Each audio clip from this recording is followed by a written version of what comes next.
Hello students. Last video में हम लोग बॉन्डिंग की लास्ट वीडियो में हमने कोवेलेंट बॉन्ड के बारे में पढ़ा था।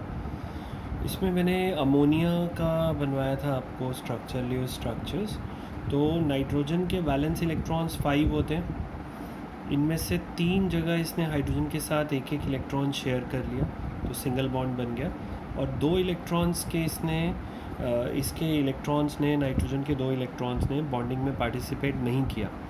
तो याद रखें कि जो इलेक्ट्रॉन पेयर बॉन्डिंग में पार्टिसिपेट नहीं करता है उसको लोन पेयर कहा जाता है, और जो पार्टिसिपेट कर रहे होते हैं वो बॉन्ड पेयर्स कहलाते हैं। याद रखें कि ये जो बॉन्ड पेयर और लोन पेयर होते हैं ये जनरली सेंट्रल एटम के लिए ही कैलकुलेट होते हैं, और नाइट्रोजन यहाँ पे सेंट्रल एटम है, हाइड्रोजन यहाँ पे सराउंडिंग एटम्स हैं यहाँ पे। तो ये हमने अमोनिया के बारे में बात करी। Similarly we have water. ज़रा वाटर के बारे में बात करें तो H2O में सेंट्रल एटम ऑक्सीजन है। ऑक्सीजन के पास 6 वैलेंस इलेक्ट्रॉन्स होते हैं, तो ये 6 बना दिए। एक एक ये दोनों तरफ हाइड्रोजन से शेयर कर लेता है। हाइड्रोजन्स का ड्यूप्लेट पूरा हो जाता है अपना अपना, और ऑक्सीजन का ऑक्टेट पूरा हो जाता है। इट कंप्लीट्स इट ऑक्टेट, ठीक है ना। तो ये इस तरीके से बन जाता है। अब यहाँ पे ये बॉन्ड पेयर है और ये 2 लोन पेयर हैं। तो ऑक्सीजन के पास वाटर मॉलिक्यूल में there are 2 lone pairs and 2 bond pairs. तो ये लोन पेयर बॉन्ड पेयर वगैरह का आगे यूज़ होने वाला है, इसलिए आपको बताया जा रहा है। अब जैसे आप CH4 की बात करें, कार्बन के वैलेंस इलेक्ट्रॉन्स होते हैं बच्चों 4। इसने चारों जगह हाइड्रोजन से शेयरिंग कर ली 4H से, तो हाइड्रोजन्स का ड्यूप्लेट पूरा हो गया और ये हाइड्रोजन्स का ड्यूप्लेट पूरा हो गया, और कार्बन का ऑक्टेट पूरा हो गया। Now central atom is carbon. How many lone pairs does carbon have? कोई भी लोन पेयर नहीं है, तो 0 लोन पेयर और 4 बॉन्ड पेयर्स हैं कार्बन के पास। तो ये हमें क्लियर होना चाहिए, ठीक है जी। अब इसके बाद 1-2 स्ट्रक्चर्स और देख लें, जैसे HNO2। HNO2 बच्चों होता है nitrous acid. HNO3 nitric acid होता है, HNO2 को नाइट्रस एसिड कहते हैं। अब इसमें सेंट्रल एटम नाइट्रोजन है और लिखते हैं HNO2 है, लेकिन ये होता है HONO है। आप देखिए H के पास 1 इलेक्ट्रॉन, ऑक्सीजन के पास 6 इलेक्ट्रॉन्स, नाइट्रोजन के पास 5 इलेक्ट्रॉन्स,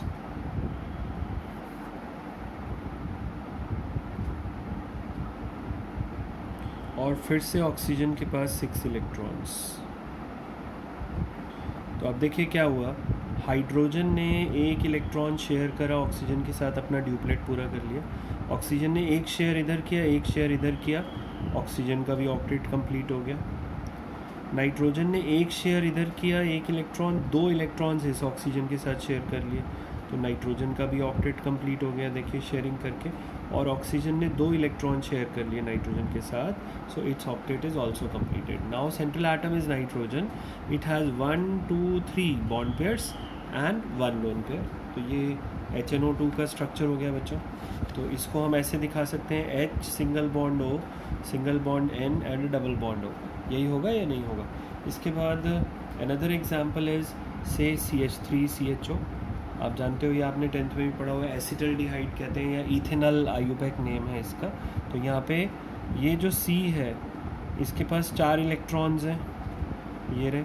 इसने 3 जो है वो हाइड्रोजन्स के साथ शेयर कर लिए, तो हाइड्रोजन्स का ड्यूप्लेट पूरा हो गया। 1 इसने दूसरे कार्बन के साथ शेयर कर लिया, तो इसका ऑक्टेट पूरा हो गया इस वाले कार्बन का। Now if we talk about this carbon, इसने 1 हाइड्रोजन के साथ शेयर करा और 2 जो है वो ऑक्सीजन के साथ शेयर कर लिए। ऑक्सीजन के पास 6 इलेक्ट्रॉन्स होते हैं, तो ये हो गया। तो आप देखिए हाइड्रोजन का ड्यूप्लेट, इसका भी, इसका भी, कार्बन का ऑक्टेट, ये पूरा हो गया। इस वाले कार्बन का ऑक्टेट, ये पूरा हो गया। इस वाले हाइड्रोजन का ड्यूप्लेट, ये पूरा हो गया। और इस वाले ऑक्सीजन का ऑक्टेट, ये पूरा हो गया। So every atom has its octet completed, और इसको हम दिखा सकते हैं HCH, H, और यहाँ पे C double bond O H। यहाँ पे 2-2 इलेक्ट्रॉन की शेयरिंग हुई तो डबल बॉन्ड आ गया। तो ये आपका कोवेलेंट बॉन्ड्स के बारे में बात हो गई बच्चों. So we have discussed ionic bonds and covalent bonds. Now we come to a third type of bond. ये आपने पहले नहीं पढ़ा हुआ अपनी छोटी क्लासेस में. कोवेलेंट और आयनिक तो पढ़े हुए थे. और थर्ड बॉन्ड जो होता है बच्चों, इसका नाम होता है कोऑर्डिनेट और dative bond. It is known as coordinate और डेटिव बॉन्ड. तो ये क्या होता है? ये भी एक टाइप का कोवेलेंट बॉन्ड ही होता है, मतलब शेयरिंग ऑफ इलेक्ट्रॉन से ही बन रहा होता है. लेकिन ख़ास बात क्या होती है कि जो शेयर्ड पेयर है वो एक ही एटम कंट्रीब्यूट करता है, दूसरे एटम का कोई कंट्रीब्यूशन उस शेयर्ड पेयर में नहीं होता. तो क्या होता है, लिखते हैं ज़रा इसके बारे में. It is a type of covalent bond. ये कोवेलेंट बॉन्ड की ही टाइप है. It is a type of covalent bond formed by sharing of electrons. Electrons की शेयरिंग से बन रहा होता है. But the shared pair is entirely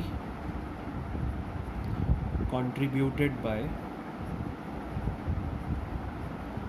one atom and the other atom has no contribution. दूसरे atom का कोई कंट्रीब्यूशन नहीं होता है.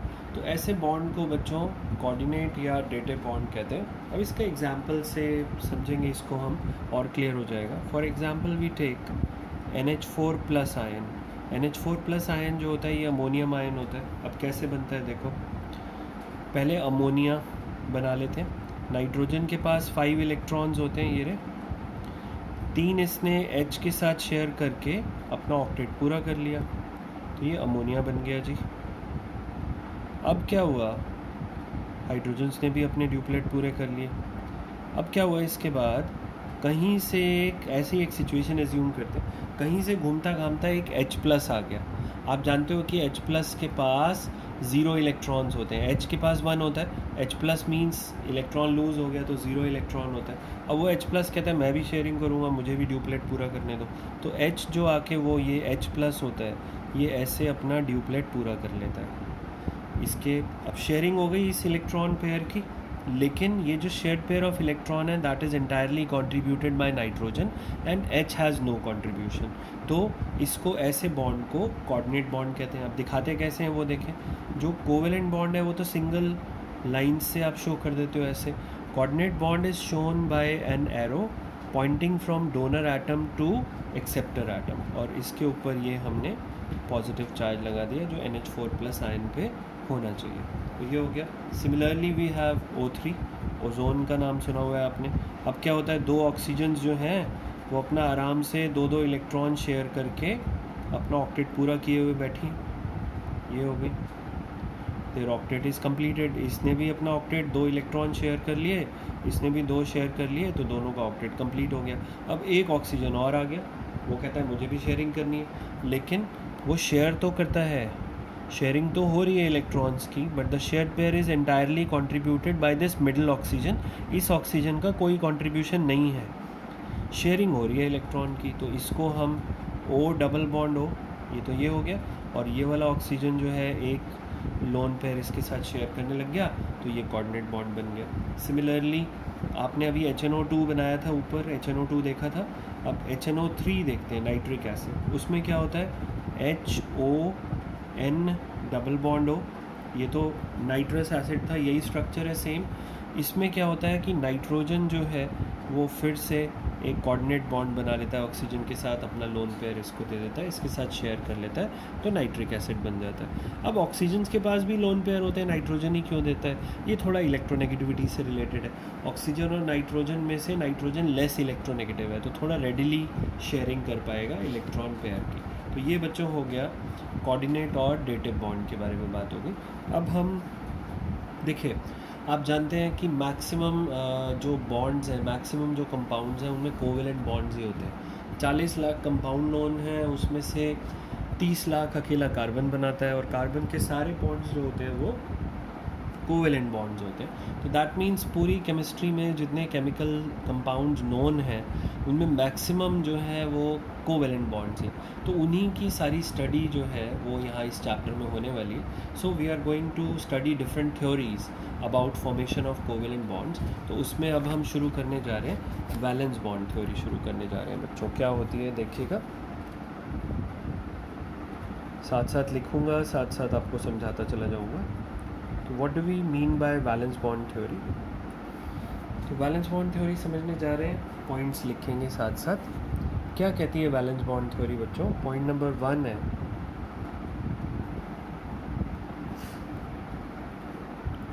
Only valence electrons which are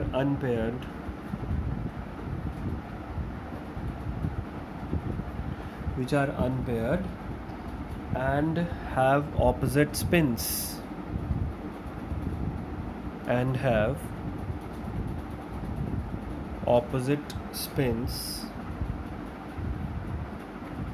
participate in bonding। जो कोवेलेंट बॉन्ड बन रहा होता है उसमें participate in bonding। The purpose is to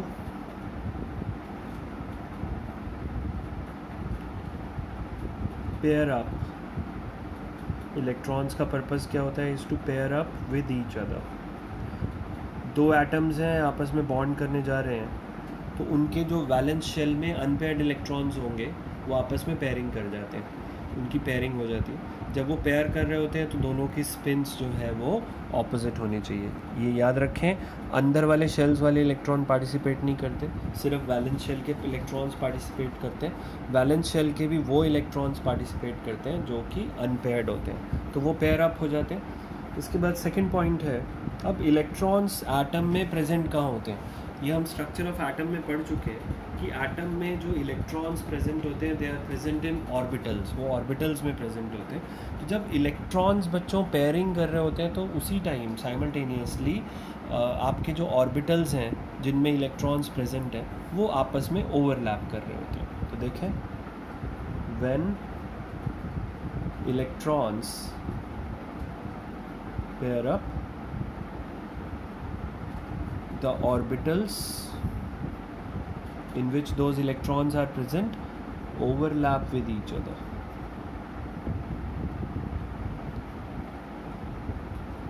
आपस में ओवरलैप करना शुरू कर देते हैं। ये जैसे देखिए मेरे दो हाथ हैं, ये दो ऑर्बिटल हैं, ये आपस में ओवरलैप करते चले जाते हैं। अब जितना एक्सटेंट ऑफ ओवरलैप ज़्यादा होता चला जाएगा उतना जो बॉन्ड बनेगा वो स्ट्रॉन्गर होता चला जाता है और उतनी बॉन्ड लेंथ जो है वो शॉर्टर होती जाती है। अब ये बॉन्ड लेंथ क्या होती है?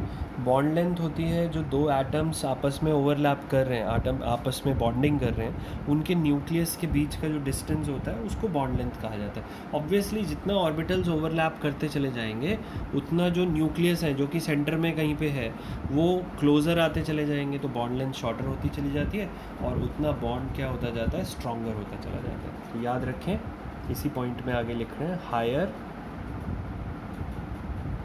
द एक्सटेंट ऑफ ओवरलैप, जितना ओवरलैप का एक्सटेंट ज़्यादा होता चला जाता है, higher the extent of overlap, smaller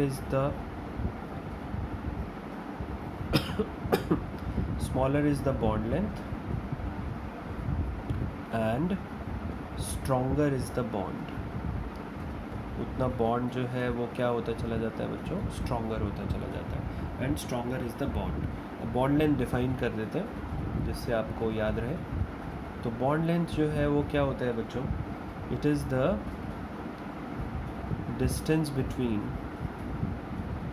the nuclei, the two nuclei of atoms which are bonding with each other, जो एक दूसरे के साथ बॉन्ड कर रहे होते हैं।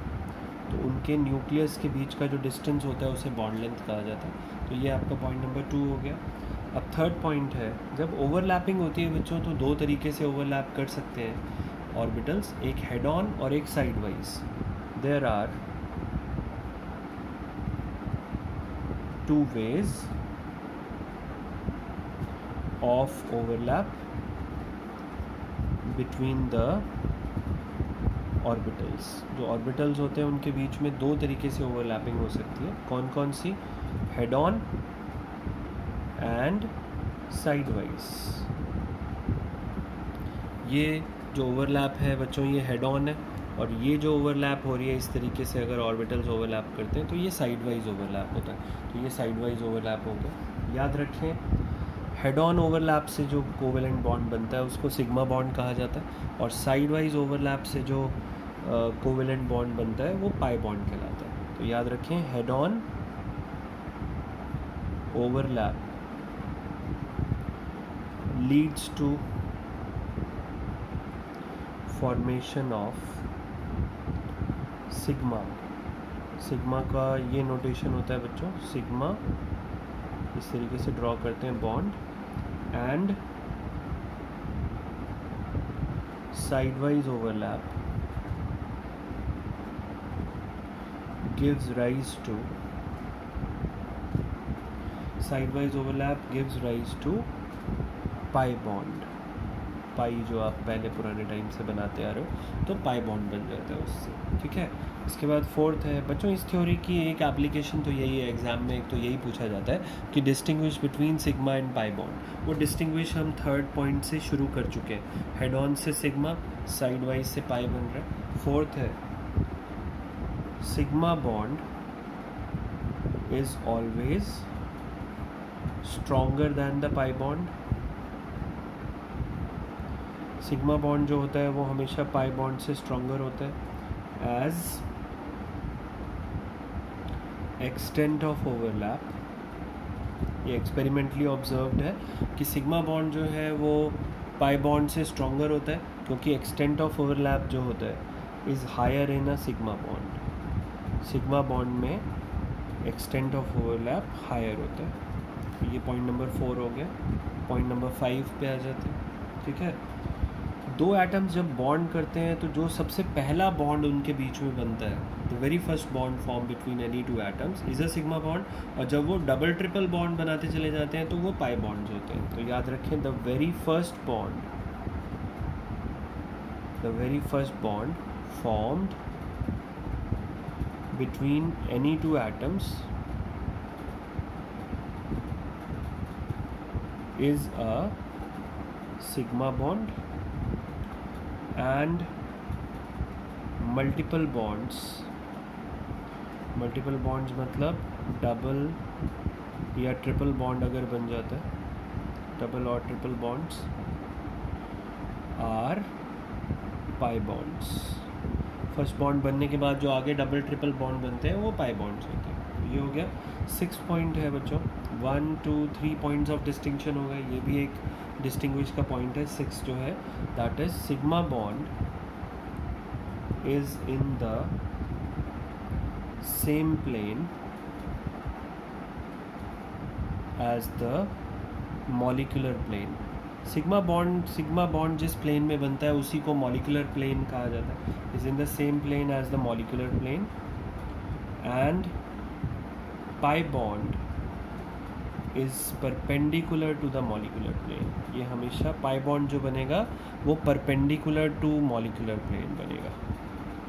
तो ये बच्चों 4 पॉइंट हो गए। These are the 4 points of distinction between sigma and pi bond, और ये हमने वैलेंस बॉन्ड थ्योरी पढ़ ली। अब एक तो मैंने आपको बताया, एक तो क्वेश्चन इस पे यही पूछा जाता है कि सिग्मा और पाई बॉन्ड्स में डिस्टिंग्विश कर दो। दूसरा सवाल जो बच्चों पूछा जाता है that is find out the number of sigma and pi bond in a molecule.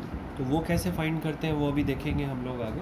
पहले थोड़ा सा कैसे बॉन्डिंग हो रही होती है वो हम चेक करने जा रहे हैं। तो देखिए, जैसे H2 मॉलिक्यूल बनता है, H2 मॉलिक्यूल की बात करें अगर, तो उसमें हाइड्रोजन 2 होते हैं। हाइड्रोजन दोनों हैं तो एटॉमिक नंबर 1 होगा तो कन्फिग्रेशन दोनों की 1s1 होगी।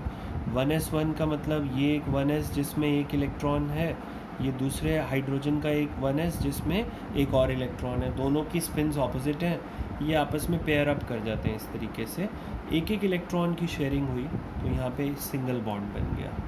और सिंगल बॉन्ड अगर दो एटम्स के बीच में बन रहा होता है, एक ही बॉन्ड अगर बन रहा होता है तो ये सिग्मा बॉन्ड होता है। तो इसमें 1 सिग्मा है। अभी क्योंकि डबल या ट्रिपल बॉन्ड नहीं बना तो 0 पाई है। अब आ जाओ जी O2 पे, O2 का एग्जांपल देते हैं। O का एक एटॉमिक नंबर बच्चों 8 होता है, तो कन्फिग्रेशन हो गई 1s2 2s2 2p4। ये एक ऑक्सीजन है, दूसरे वाले का भी यही होगा, बनाते हैं ज़रा। ये हो गया 1s2, ये तो पेयर्ड है, 2s2 ये भी पेयर्ड है, 2p4 में 1 2 3 ये पेयरिंग हो गई, तो 2 अनपेयर्ड हो गए। अब दूसरा ऑक्सीजन 1s2 2s2 और 2p4 फिर से वैसे ही बनाओगे आप, तो ये रहे जी 2 इलेक्ट्रॉन और यहाँ एक एक फिर से 2 अनपेयर्ड हो गए। अब ये इसने शेयर कर लिया, पेयरिंग हो गई, और ये भी पेयरिंग हो गई यहाँ पर। तो O के बीच में, 2 ऑक्सीजन्स के बीच में एक डबल बॉन्ड बन गया, because 2 electrons are being shared. तो याद रखें, जब डबल बॉन्ड बनता है तो 1 सिग्मा और 1 पाई होता है। पहला बॉन्ड सिग्मा है, आगे जितने भी बॉन्ड्स बनेंगे वो पाई हो।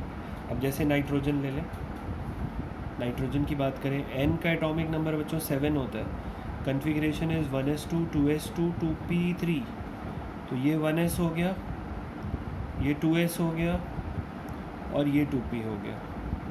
2p में 3 इलेक्ट्रॉन्स हैं, तीनों अनपेयर्ड हो गए। ये दूसरा नाइट्रोजन आ गया, 1s2 2s2 2p3, उल्टी स्पिन्स बना दो। अब फिर से ये और ये पेयर अप हो गए, ये और ये हो गए, ये और ये। So there are 3 electrons being shared between 2 nitrogen, 3 दोनों ने शेयर कर लिए, तो ट्रिपल बॉन्ड बन गया। जब ट्रिपल बॉन्ड बन गया तो it is 1 sigma and 2 pi. तो इस तरीके से number of sigma and pi bonds पता लगाते हैं, और भी पता लगाएंगे नेक्स्ट वीडियो में। Bye bye.